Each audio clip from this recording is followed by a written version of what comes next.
50 KTRS. Congress should act to make sure no one on a no-fly list is able to buy a gun. What could possibly be the argument for allowing a terrorist suspect to buy a semi-automatic weapon? Brad Garrett, you listened to President Obama speak, and it seems like lots of people are having a hard time chewing over that one, and that seems to be the argument going forward about gun control and terrorism. Brad Garrett, thanks for joining us.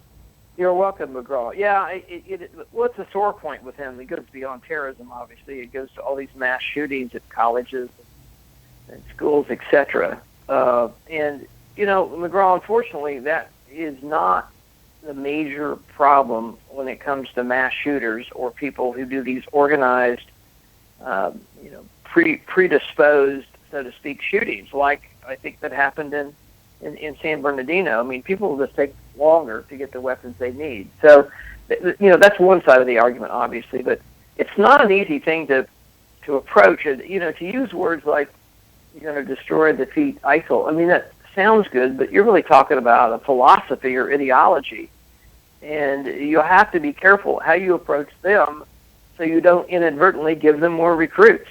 Well, that's sort of the argument going forward. You've got two sort of fronts going on here. You have George Stephanopoulos quizzing Hillary Clinton on whether or not we're winning or not. So a politician doesn't want to say we're not winning, but that's not even the right question to ask when you talk about this new type of terror.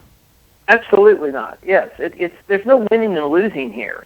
There is, look at it, I guess, McGraw, from an organized crime standpoint.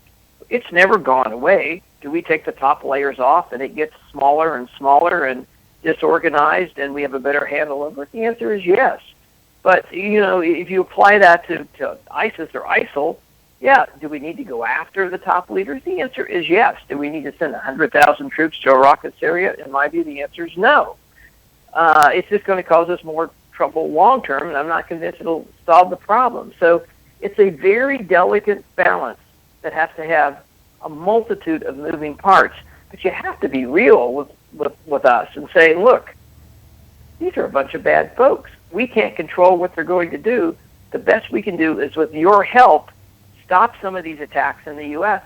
Because you informally come forward and tell us, like, those people were in that garage a lot. It looked like they were building something in there. Tell law enforcement that. Let them go check it out, because apparently a neighbor did think that. So you can't call it terrorism because it wasn't ISIS directed, but it is terrorism because it was ISIS inspired? Exactly. I mean, that's semantics, McGraw, as far as I'm concerned. It's terrorism. I thought it was terrorism from the get-go. It was too organized, too directed, and it wasn't an ISIL. It would have been something else, some other philosophy, radical philosophy or ideology that hates us. So, it was sort of weeding it out. What do we really have here? But, that's the government sort of dancing a little bit. But this is terrorism. And to the layperson, if you ask them, they'd say, that's definitely terrorism. Okay, so what's the difference between San Bernardino and what happened in Colorado Springs? It's basically the same side of the coin, is it not? Right. I mean, other than you could say that the gentleman in Colorado Springs is, he's got some anti-abortion hang-up with, so he's got his own bent as to, this is all about intolerance, McGraw. Let me interrupt myself. It's all about, I'm intolerant about X. I'm intolerant about Y.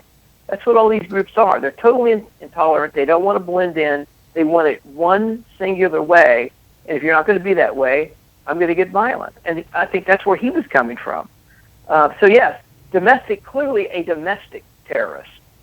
These two, I would say, was sort of a hybrid of domestic / international, because she did pledge to al-Baghdadi, right after the massacre. So, but it's still terrorism, any way you paint it. Brad Garrett, ABC News, crime and terrorism analyst. Brad, thanks for checking in. Have a good day. Take care, McGraw. 725, Big 550, KTRS, St. Louis Closet.